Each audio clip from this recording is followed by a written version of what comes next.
What's going on, guys? You know what time it is. RC4 Drive's dropping another TF2 on us, and yeah, we're going back a couple generations here, and we've had a lot of updates. There's a lot going on, a lot to unpack here. So I didn't even notice the body has an antenna. So we've got a new TF2 82 Toyota pickup, and I gotta say the graphics design is pretty cool.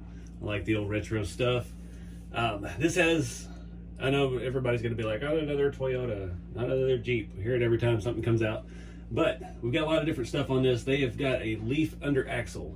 So the leaf spring is below the axle to make it set lower and a little more scale. It has the XVD shafts and the Yoda 2 axle. They also have a redesigned knuckle for the Yoda 2. It's reinforced, has dual bearings instead of single. What else? We've got, oh, yeah, elephant in the room, opening hood with engine bay. That was the thing everybody griped about the TF3, had an engine and no hood opening. So we've got an opening hood and it looks fantastic. We've got an actual radiator cap. Can't wait to see that.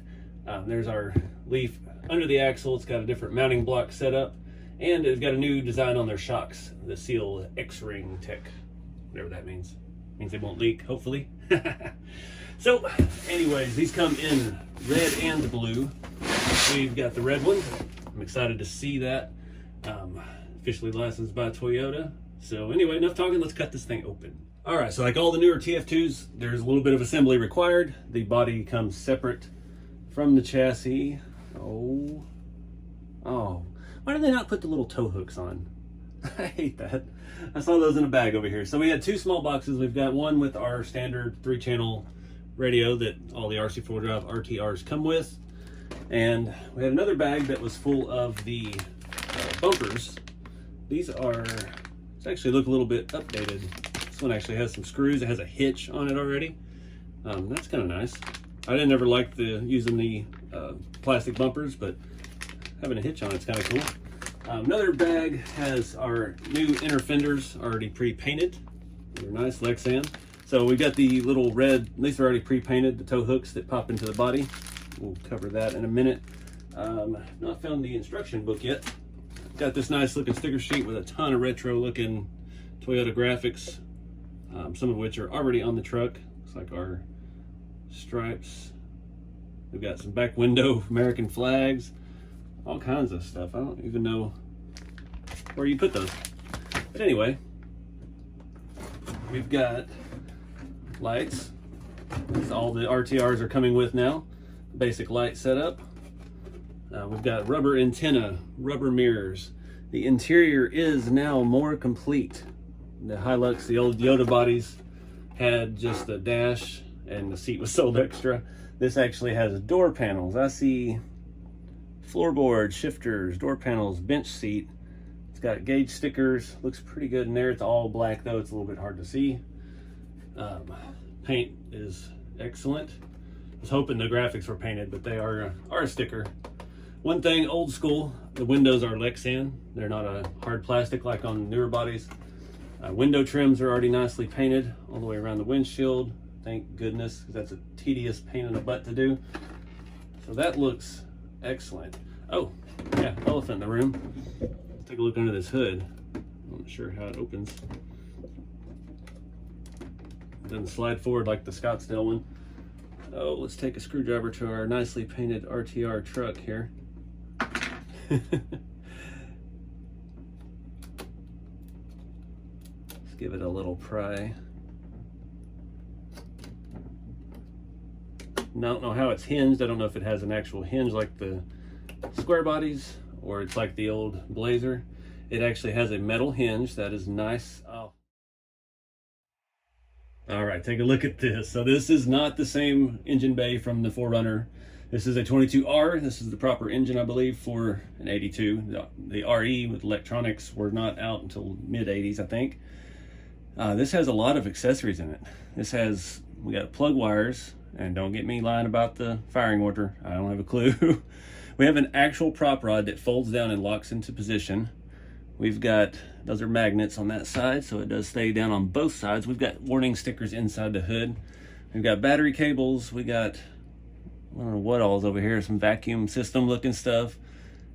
We've got a super detailed, we've got different colored parts. We've got an overflow reservoir on this side. This looks freaking awesome.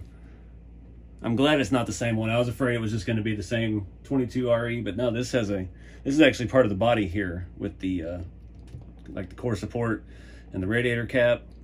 It has the mount for the prop rod.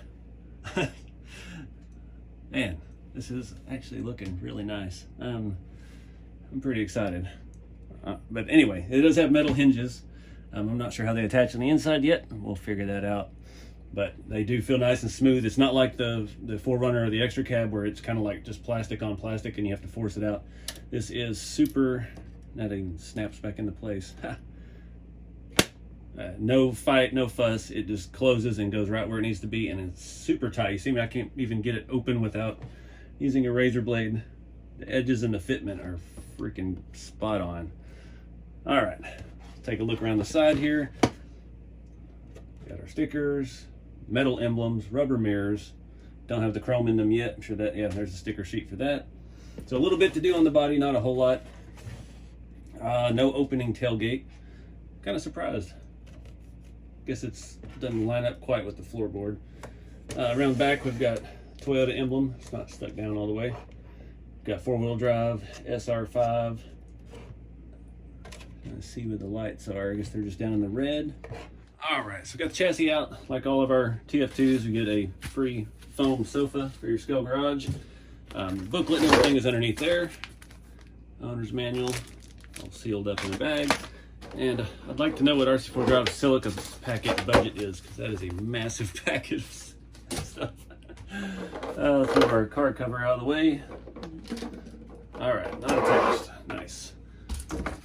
So the object of having that leaf under the axle is to get this thing to sit lower. So we've been through a lot of this stuff. That's kind of what I do on this channel, is trail finder, suspension tech. I've been, ooh, that feels good too. It's almost no slop in that drivetrain. I like to tweak and tune the leaf spring trucks, trying to get them to sit as low as possible. And that's the object of this. These springs do feel fairly stiff. Back feels pretty good. We'll have to check the springs, the shocks, see if there's springs inside, and remove those. We do have an updated version of the slider as well. It's got nice little metal in it. We might leave them on this one, who knows. Same twister high torque servo, 45 turn brushed motor, and our waterproof Outcry 3 ESC with an XT60. We've got a little bit of extra motor wire there. Receivers out back. Honestly, I've got high hopes for this to be my new kind of trail truck. The Midnight Edition Blazer drives so good that I'm hoping this we can get to set even lower and have a real tiny tire truck. Again, tires and wheels, these are the same ones that come on the extra cab, the white one. These are their Yoda or SR5 chrome beadlocks. I think they're 1.7s actually. On the, which ones are these? BFG, the KO2s or KM something, they're KO2s. So I love this scale tire. I'm actually building another crawler small scale trail truck. I'm using the tires and wheels that we took off the Blazer. Foams on these feel really nice and solid, not gonna flat spot just sitting there. So let's look over this thing and see if there's any other changes. Real quick, going through the goodie bag here, there's a lot of stuff. I'm really surprised. So first of all, this fell on the floor. We've got our international charger. It's got all the different tips for all the countries. We got 4 AA's for the remote and a 3000 nickel metal battery with the XT60 on it. The usual stuff that comes on the TF2s to get you running out of the box. We've got extra leaf springs as well. It does only have 2 leaves per corner, and they didn't come with any super short leaves. These are almost full length leaf springs without the curled end, and then we have like the second longest leaf spring on there, and no little bitty ones anymore. We've got rear body post, if that's your thing. Really, I don't ever do that. I don't want posts sticking through the bed of the truck, but they do provide it. And also, if you're a builder, you've got 3 really nice self-tapping M3 coarse thread screws in there to reuse. And we've got our body bed tie downs to install. Hoping those fit nice and snug and we don't have to glue them, because I don't want to glue on paint. I'm bad about that. Last little bag, we've got our mirror stickers. We've got our bind plug for our ESC to change it to LiPo or forward reverse brake. So looking at the frame, everything looks good. These drive shafts, I still run these plastic shafts on a lot of my TF2s. This latest iteration of them have not caused me any trouble. Chassis rails are still the same design. We do have the shackle to the front, hanger on the rear. Yeah, this one does have the plastic bumper mounts on it. The Scottsdales and the Blazers don't come with those anymore. So these bumpers that come with this truck, I'm guessing mount like that. I'm guessing that's like a number 3 step down in the front, so it's pretty severe, so that can mount underneath. We don't want to cover up our chrome bumper with that. But I may leave these sliders on, actually. These actually look kind of cool with those speed holes in them. So that's about it for the bottom. You can see this block system that they mount the axle to. It actually is a C shape. I'm gonna get you a good angle of that. I'm not gonna take them apart. It's got a C-shaped block underneath and this flat piece on the outside, and it has a block on the top. The standard block that's made onto the axle. Okay, I see how it is. So then, yeah, you can just take that piece out, put that on top of the leaf spring, and bolt it down, and have some spare parts and a lift kit. Love these tires and wheels. They got a lot of grip. Let's see, I already talked about electronics. Drivetrain is the same single speed transmission. Standard twister high torque servo. Sounds good. There is not nearly as much slop in these knuckles as there used to be. So they're not just redesigned with extra bearings. It's got the dual mount where you can actually move your crossover bar to the back if you want to, which would probably be wise if you were to install the lift kit. One thing I don't like right here is our shackle angles in the rear. And I'm hoping that's just because these are nice and stiff leaf springs out of the box. We can get it to set down a little bit better. So anyways, I got a little bit of assembly to do. We've got to install our inner fenders. They just bolt on to existing screws here on the chassis, both sides, and do a few things to the body, and we get to see this thing rolling around on its own. All right, guys, so I put the tow hooks on with just a tiny little dab of glue. Kind of pressed them in. They seem to hold pretty well. Went ahead and installed the front inner fenders. I did find springs in the front shocks, and I took them out. Don't need springs on springs. So we need this thing to soften up a little bit. The rear had no springs in it, and I actually removed the secondary leaf springs off of it for now. Yeah, just need to let them soften up, and the truck will set down and sit pretty well, I think. All right, guys, got a battery in this thing. I did go ahead and set the ESC to LiPo, put another pin in right there. I've got it on forward, brake, and reverse with those settings. I gotta run an adapter here. I don't have a whole lot of XT60 stuff. Maybe switching over to that pretty soon. I've done one thing to the truck that I do on all TF2s. I know I've talked about it in every video.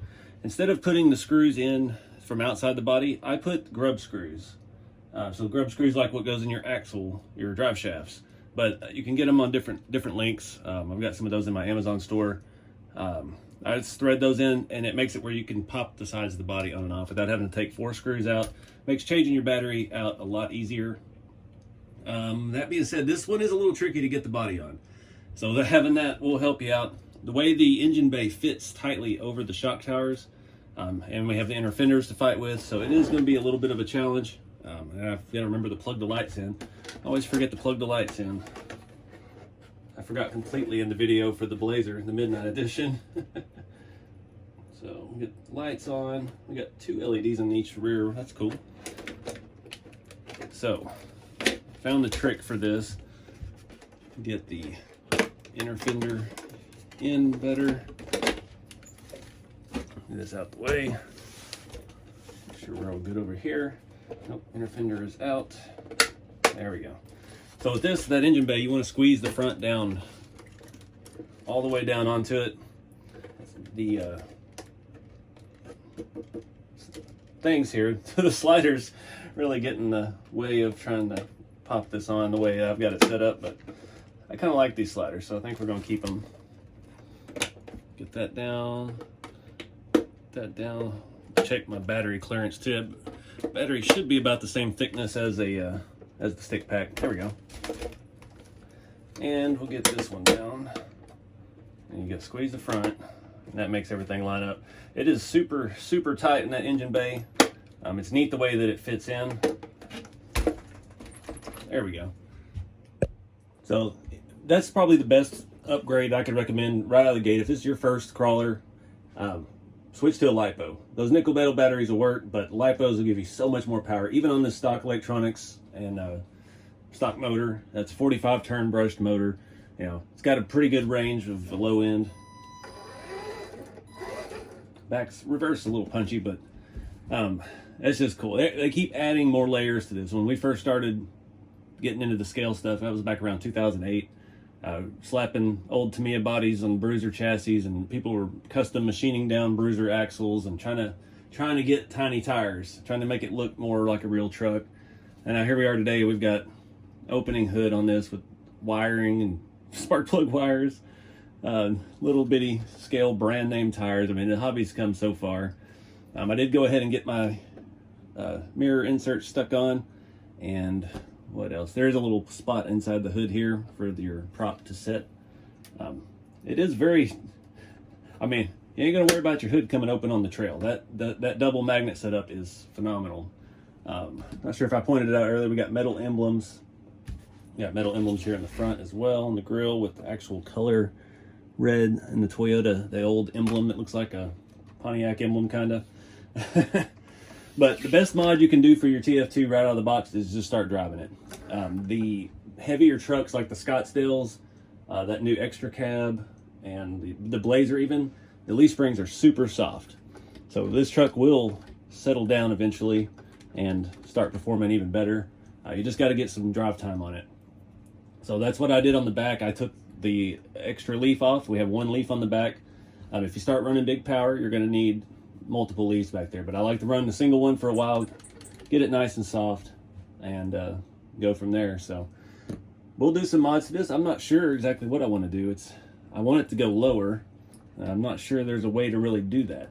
As with having the axle on top of the leaf spring, the axle shock mount is still on top of the axle. There's not a provision below it. So short of trying to make my own bracket or something to give the shock room to spread out all the way, not sure we can really get it too much lower. But yeah, we're gonna do some driving with this, and still considering. I've got a Hobby Wing Fusion that just really brings these things to life. But you can get into trouble with bending your leaf springs with that, because it does have so much power and so much response. But I'm digging the new engine bay. I like the color scheme. I really like this white roof and the A-pillar, and how the door is still red inside. The detail with full interior, and this small tire.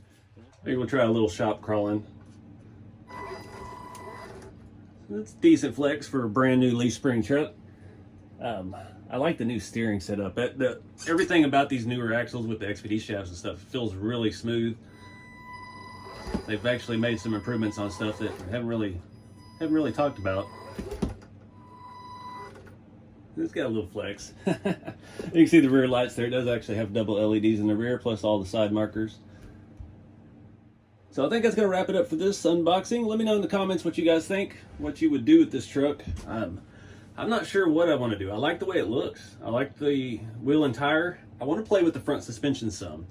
I want to try some different things. I want to do the Toyota swap, where you put the hanger on the back and the shackle on the back, the hanger on the front, and just see. I want to find ways to get it even lower.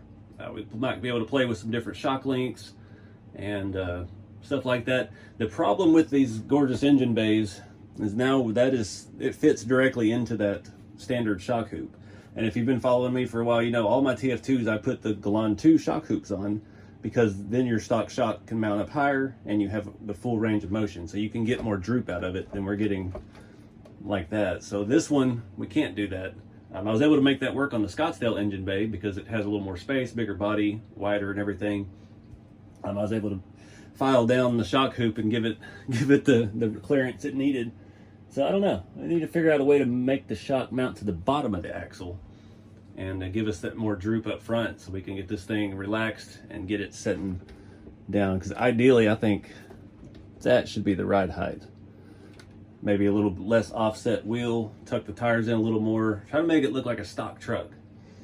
Some of those RC4 drive Yoda steel wheels, 6 lugs, would look pretty good on there. I have to check the offsets on those and see if maybe we could make something even lower. But that's my plans for it. You know me, I don't do much driving. I'm not the guy. If you want to see the driving running video, go check out Big Squid RC. My buddy Jeremy's, he's he's been out filming his driving video today in some beautiful places out in Kentucky. So they're the bashers and the runners. I'm the technical guy. I want to get technical and start tearing this thing apart and seeing how we can improve it and make it better. That's always what we do here. So anyways, keep it scale, guys. Catch y'all in the next one.